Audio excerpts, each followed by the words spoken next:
অনেক ক্লায়েন্ট আমার এরকম কোয়েশ্চেন করেন যে স্যার এই মানসিক সমস্যার জন্য বা অ্যাংজাইটি, ডিপ্রেশন বা স্ট্রেস ডিসঅর্ডার বা ফোবিয়া বা সিজোফ্রেনিয়া এইসবের জন্যে কি ওষুধ দরকার নাকি কাউন্সেলিং দরকার, কোনটা বেশি প্রয়োজন? আমার সঙ্গে যখন ক্লায়েন্টরা যখন প্রথম যখন আমার সঙ্গে হোয়াটসঅ্যাপে যখন যোগাযোগ করেন, অনেককে এরকম বলতে শুনেছি যে ধরুন কাউন্সেলিং আবার কি, মাইন্ড ট্রেনিং আবার কি, এতে করে কি কোনো রোগ সারে নাকি? তাই এরকম বলে থাকেন অনেকে। এটা তাদের ভুল না, আসলে তারা জানেন না বলে বলেন এটা বিষয়টা, বা তাদেরকে জানানো হয় না। আজ আমি সেই বিষয়ে আজকে ভিডিওটা বানাবো যে এই মানসিক সমস্যার জন্য কোনটা বেশি দরকার, কাউন্সেলিং নাকি ওষুধ? নমস্কার, আমি পবিত্র মণ্ডল, একজন professional councillor, life management coach এবং মোটিভেশনাল স্পিকার। আমার ফেসবুকে অ্যাড দেখে আমাকে যখন যোগাযোগ করেন ক্লায়েন্টরা, তখন এই প্রশ্নটা হামেশাই করে থাকেন যে স্যার কোনটা বেশি জরুরি, কাউন্সেলিং নাকি ওষুধ?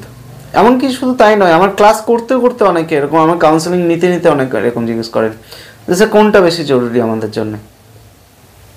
আজকে তাদের জন্যে বা এই ধরনের মানসিক সমস্যায় যারা আছেন, anxiety, depression, stress disorder, schizophrenia, phobia ইত্যাদি ইত্যাদি যে সমস্ত মানসিক সমস্যাগুলো আছে, তাদের প্রত্যেকের জন্য আজকের এই আলোচনাটা। দেখুন, প্রথমে ওষুধ দরকার না কাউন্সেলিং দরকার সেটা বোঝার জন্য আগে বুঝতে হবে আপনাদের যে সমস্যাটা, সেই সমস্যাটা কিভাবে হচ্ছে, কোথা থেকে হচ্ছে, তাহলে বুঝতে পারবেন। আমি সেটা একটু হালকা করে অল্প একটু ছোট করে একটু ধারণাটা দিই। বিষয়টা কি হয়, যখন আমরা কোনো কারণে ইমোশনাল হয়ে পড়ি, ইমোশনাল আমি তিনটে ইমোশনের কথা বলবো, বিশেষ করে রাগ, দুঃখ বা কষ্ট এবং আপনার ভয়। এই তিন ধরনের ইমোশনাল ঘটনা যখন আমাদের সঙ্গে ঘটে এবং তার মধ্যে যদি কোনো একটা ইমোশনাল পয়েন্ট যদি আমাদের দুর্বল থাকে, ধরুন আমি হয়তো রাগটাকে খুব, আমার রাগের যে ইমোশন পয়েন্টটা খুব হয়তো আমি সেই জায়গায় দুর্বল, অর্থাৎ আমার হয়তো ভেতর রাগ হচ্ছে, আমি বহিঃপ্রকাশ করতে পারছি না, বা হয়তো কেউ একটা কিছু কথা বললো, আমি তার জন্য খুব দুঃখ পেলাম, খুব সেটাকে প্রকাশ করতে পারলাম না, বা কোনো একটা কারণে এতটা ভয় পেলাম, সেই ভয়টা একদম মনের মধ্যে গেঁথে গেল। তখন কি হয়, আমাদের ভেতর থেকে একটা অস্থিরতা তৈরি হয় মনের ভেতরে। সেই অস্থিরতার ফলে আমাদের শরীরের নার্ভগুলো সেন্সিটিভ হয়ে ওঠে, অতিমাত্রায় সক্রিয় হয়ে ওঠে। এই অতিমাত্রায় সক্রিয়তার ফলে আমাদের ব্রেনের যে হরমোনগুলো আছে, সেই হরমোনগুলো কিন্তু ব্যালেন্সটা হারিয়ে ফেলে। অর্থাৎ যতটা পরিমাণ আমাদের কোনো হরমোন দরকার, অনেকগুলো হরমোন আমাদের ব্রেন থেকে নিঃসৃত হয়, সেই হরমোনগুলোর মধ্যে দেখা গেল কয়েকটা হরমোন কি হচ্ছে, ব্যালেন্স নষ্ট হয়ে যাচ্ছে। হ্যাঁ, কীরকম? ধরুন অ্যাড্রিনালিন হরমোন, অ্যাড্রিনালিন নামক একটা হরমোন আছে। এই হরমোনটা হয়তো আমার সারাদিনে হয়তো দেখা গেল 100 মিলিগ্রাম দরকার, সেখানটায় 120 মিলিগ্রাম বা 110 মিলিগ্রাম বা 150-200 হয়তো নিঃসৃত হচ্ছে। এবার বলবেন আপনারা যে স্যার আমাদের তো ওটা দরকার, তা বেশি বেরোলে কী হবে?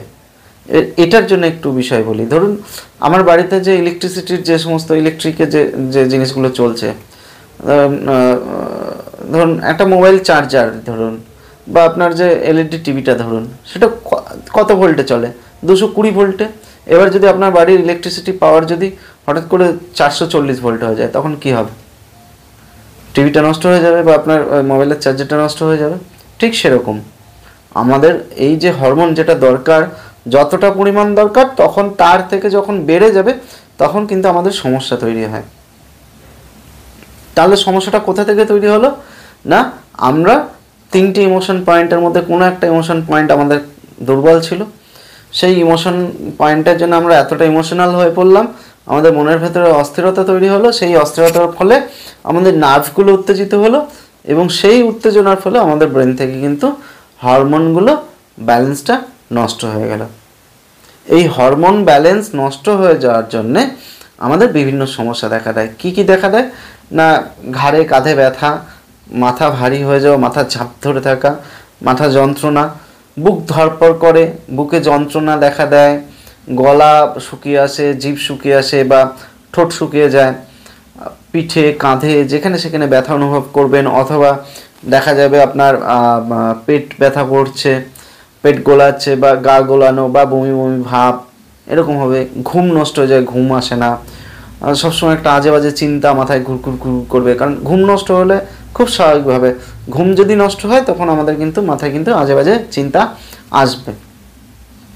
মেজাজ খিটখিটে হয়ে যাবে, কেউ ভালো কথা বলছে আপনি রেগে যাচ্ছেন, কেউ হয়তো আপনাকে খুব স্বাভাবিক একটা কিছু বিষয় নিয়ে আলোচনা করতে হলো, আপনি তাকে রাগ দেখিয়ে দিলেন, এরকম হয়।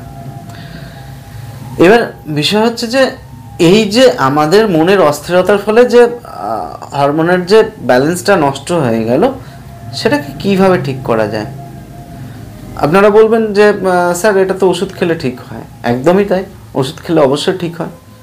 কিন্তু এইবার বলুন, ধরুন ওই যে তিনটে আমি ইমোশনাল কারণ বলেছিলাম, সেই ইমোশনাল কারণগুলোর মধ্যে ধরে নিন একটা দেখা গেল আপনি রাস্তা দিয়ে যাচ্ছিলেন আপনার বন্ধুর সঙ্গে বা আপনার ফ্যামিলির সঙ্গে, রাস্তা দিয়ে যেতে যেতে আপনার সামনে একটা অ্যাক্সিডেন্ট দেখেছেন। অ্যাক্সিডেন্ট দেখার পর আপনি সেইটা নিয়ে খুব বেশি নিজের মধ্যে ক্যালকুলেশন করেছেন এবং তার ফলে আপনি উত্তেজিত হয়ে পড়েছিলেন, অস্থির হয়ে পড়েছিলেন এবং তারপর থেকে আপনার মধ্যে কিন্তু এই সমস্যাটা দেখা দিয়েছিল। তাহলে এবার বলুন, আপনি ওষুধ খেয়ে আপনার হরমোনের ব্যালেন্সটাকে ঠিক করলেন, কিন্তু আবার যে এরকম সিচুয়েশন আপনার সঙ্গে ঘটবে না, এরকম ঘটনা যে আপনার সঙ্গে ঘটবে না, এরকম সিচুয়েশন আসবে না আপনার সামনে, আপনি কি গ্যারান্টি দিতে পারবেন? আপনি কি শিখতে পারলেন যে ওই সিচুয়েশনে আপনাকে নিজেকে কিভাবে হ্যান্ডেল করা দরকার? ওষুধে কিন্তু সেটা শেখাবে না। বা ধরুন অনেক সময় কি হয়, আপনার প্রিয় ব্যক্তি কেউ, সেটা বাড়ির বাবা হতে পারে, মা হতে পারে, বা বয়স্কদের ক্ষেত্রে সন্তানরা হতে পারে, সেই প্রিয় ব্যক্তি আপনি যাকে খুব খুব বেশি কাছের ভাবেন, সেই প্রিয় ব্যক্তির কাছ থেকে আপনি হয়তো খুব একটা খারাপ কথা শুনেছেন, মানে আপনাকে অপমানজনকভাবে কোনো একটা কথা বললো বা একটা বাজে কথা বললো, আপনি তারপরে আপনি নিজের মধ্যে একটা অস্থিরতা তৈরি করেছেন এবং তারপর আপনার কিন্তু এই ডিসব্যালেন্সগুলো ঘটছে।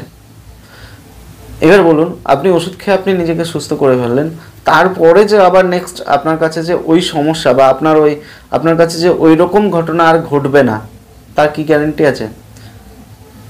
আর ওই রকম ঘটনা ঘটলে তখন আপনি নিজেকে কিভাবে সুস্থ রাখবেন, ওখান থেকে কিভাবে নিজেকে বাঁচিয়ে রাখবেন বা রক্ষা করে রাখবেন, বা ওই রকম ঘটনা ঘটলে নিজেকে কিভাবে অস্থির হতে দেবেন না, এটা তো শিখতে পারবেন না।